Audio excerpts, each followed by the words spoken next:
sa dukhay magturo, magpalaya sa bilanggo.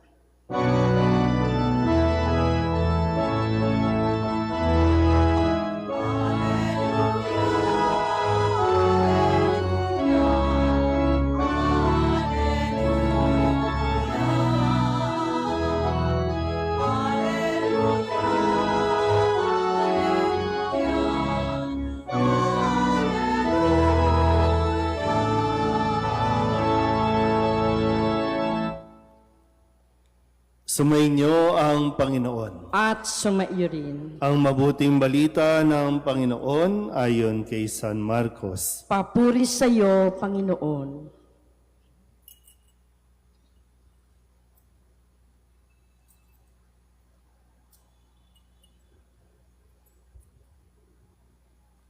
Noong panahong iyon, nakita ni Jesus ang napakaraming tao. Nahabag siya sa kanila sapagkat para silang mga tupang walang pastol at sila'y tinuruan niya ng maraming bagay. Nang dapit hapon na, lumapit sa kanya ang mga alagad at ang sabi, "Ilang ang pook na ito at malapit nang lumubog ang araw. Payaunin na po ninyo ang mga tao sa mga karatig nayon at bayan upang makabili ng pagkain." Ngunit sinabi niya, "Kayo ang magbigay sa kanila ng makakain." Bibili po ba kami ng halagang 200 dinaryong tinapay upang ipakain sa kanila? Tanong ng mga alagad. Ilan ba ang dala ninyong tinapay? Tingnan nga ninyo. Wika niya.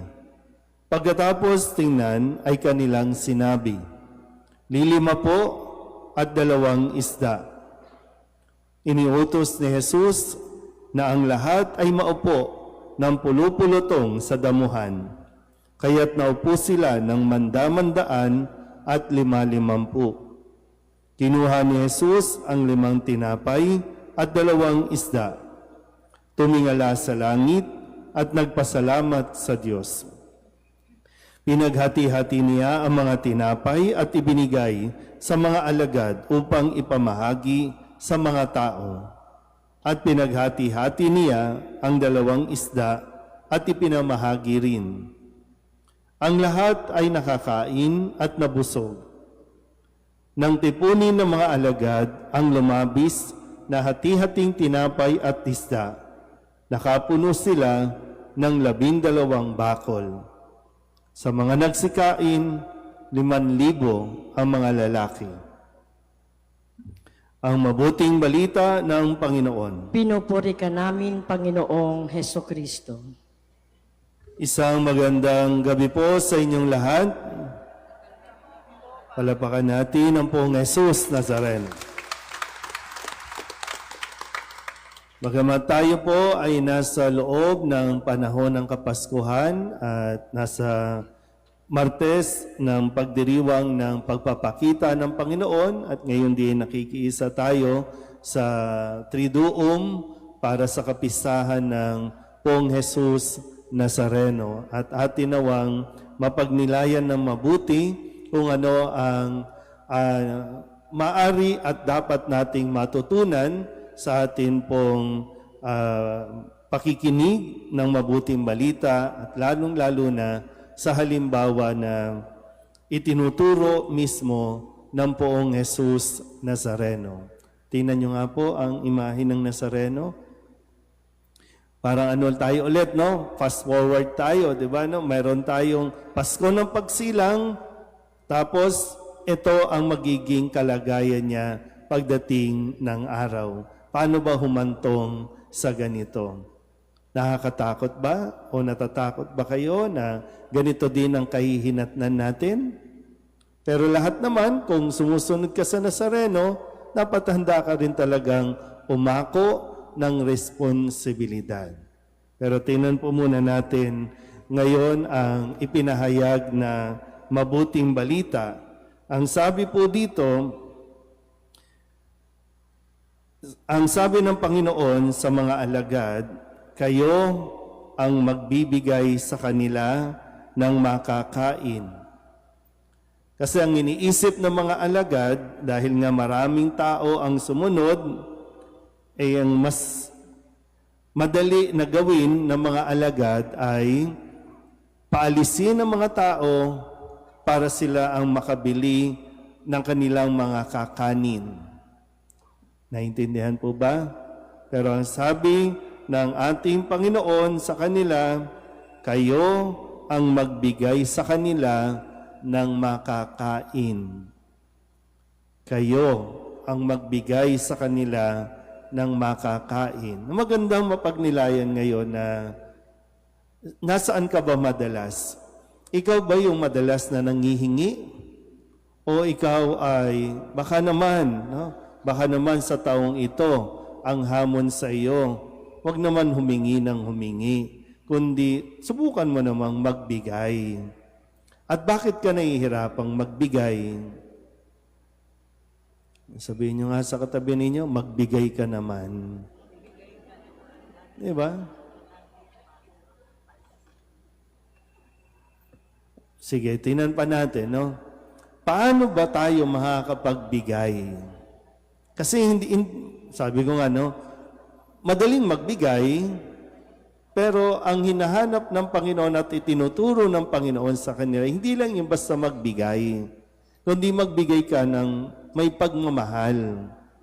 Kasi madali lang magbigay, pero walang pagmamahal. Pero kung nagmamahal ka, madali sa iyo ang magbigay. Kaya sabi po dito, bago niya ginawa ito, no? Bago niya tinutusan ang mga alagad na kayo ang magbigay, ang unang bahagi, ang sabi dito, nakita ni Jesus ang maraming tao at nahabag siya sa kanila. Sabihin niyo nga sa katabi ninyo, mahabag ka. Ano bang pagkaintindi? Ano bang English ng habag? Ha? Mercy? Hindi yun mercy. Ano? Compassion.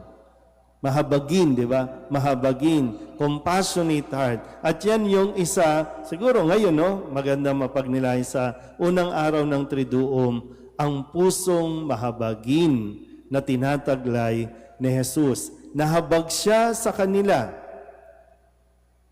Kasi nanlulupaypay, parang mga tupang walang pastol, gutom pa. Kaya ang sabi ni Kristo, kayo ang magbigay sa kanila. O, mga deboto ng Nazareno, pinagmamalaki ninyo, pinagmamalaki natin, deboto tayo ng Nazareno. Magtitipon-tipon tayo kapag January 9, pag may prosesyon, malalakas tayo, halos sirain nyo na yung gate namin. Malalakas. Diba? Pag may pasanan, talagang malalakas. Pero ang sinasabi ni Kristo, magbigay kayo. Kaya nga tatanong ko, bakit nahihirapan tayong magbigay? Kasi yung puso natin, wala yung habag. Ang puso natin, lagi na lang yung pagiging makasarili na ang lagi, dapat ako muna, ako, paano naman ako? Kaya nga ang sabi, ilang piraso, ang sabi ni Kristo, anong meron kayo dyan? Na kung anong meron ka, yan ang madalas mo ding inirereklamo at yan yung natatakot ka na ibigay. Kaya nga tinuturuan natin ngayon, di ba? Ini-introduce natin sa ating parokya yung tithings. Bakit ka natatakot magbigay? Mawawalan ka? Hindi mo kayang magbigay?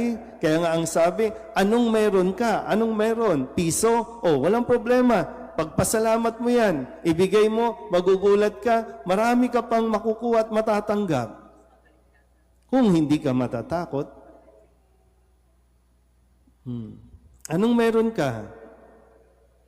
Tanungin niyo yung katabi ninyo, anong meron ka? Pag sumagot ng wala, pektusan mo. Di ba? Hindi pwedeng wala eh. Mayroon. Mayroon kang maibibigay. At malaking bagay yan kung magiging maluwag sa iyong kalooban ang pagbibigay. Nakukuha niyo ba? Diba? Kaya nga mahalaga, anong nilalaman ng puso mo? Kasi po pwedeng, di ba, pag uwi ninyo sa bahay, makita mo yung sitwasyon, mahabag ka sa nanay at tatay mo. Nagkukumahog sa pagtatrabaho. So ano ang maibibigay mo? Anong maiko-contribute mo? Iisip ka naman nga, anong maibibigay ko? Isipin mo, di ba? Yung either kapatid mo nasa abroad, magulang mo nasa abroad, mahirap ang buhay sa abroad. Pero marami, hingi ka lang ng hingi. Asa ka lang ng asa. Baka ngayon, subukan mo naman magbigay. Sasabihin mo, wala akong maibibigay, wala akong trabaho. May oras ka. Ikaw ang maglinis ng bahay. Ikaw ang mag-asikaso ng bahay. Ikaw ang magluto, ikaw ang maghugas. Mayroon kang maibibigay. At kapag natutunan, giginhawa ang buhay mo. Kasi kung pupunta ka dito para magsabi lang na, Lord, pengi ako, Lord. Yung iba, hahaplos na naman dito, di ba? Hahawak dito, Lord, pengi. Mainam din naman, di ba? Dalas-dalasan din natin na pagpunta natin dito, Lord, salamat dito. Anong meron ka? Malakas ka. Kalusugan mo. Yan, mayroon ka niyan. Bakit puro reklamo? Reklamo ka ng reklamo.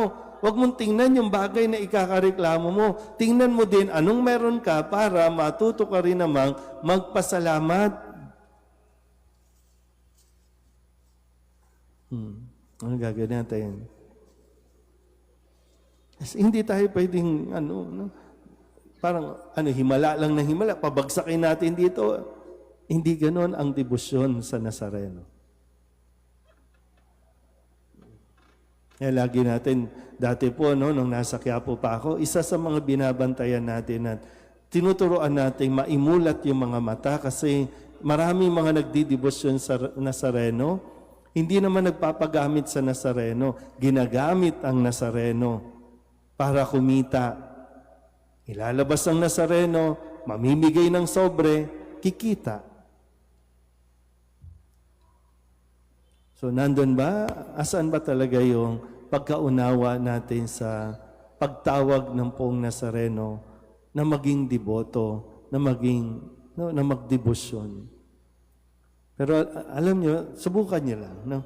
Pag hindi kayo natakot magbigay, tingnan nyo po. Hindi ko alam kung ilan na sa inyo ang nakaranas, pero sa personal na karanasan, kapag hindi ka natakot magbigay, hindi ka mauubusan.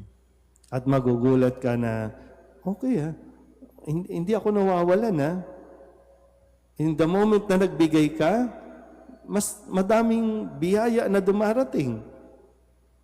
Nagugulat ka na lang. Kaya dalas-dalasan mo naman. No? Kaya nga ginawa ni Kristo, di ba? Anong meron kayo? Akin na. Lord, thank you. No? Salamat sa tinapay.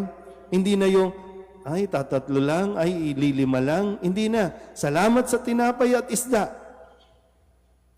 And then, pinaghati-hati. Di ba? Pwede mo, tatatlo na nga lang, bibigay ko pa ba? Akin na lang ito. Hindi Pinaghati-hati. Shinare. Nakaipon pa ng marami. May biyaya. No? May biyaya sa mga taong hindi takot magbigay. Handaan niyo yan, Sabihin niyo nga ulit sa katabi niyo, magbigay ka madalas. Ayaw na naman, no?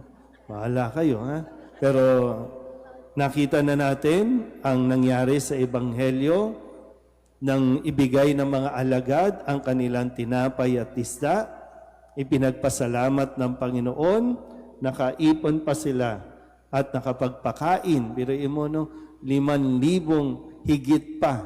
5,000 lalaki at higit pa ang kanilang napakain. Baka ngayon iba nagsharon pa Diba, no? Kasi ang dami Nakapamigay pa. Pero ito po ang isang hiwaga o misteryo ng pagdidebosyon sa Nazareno. Amen?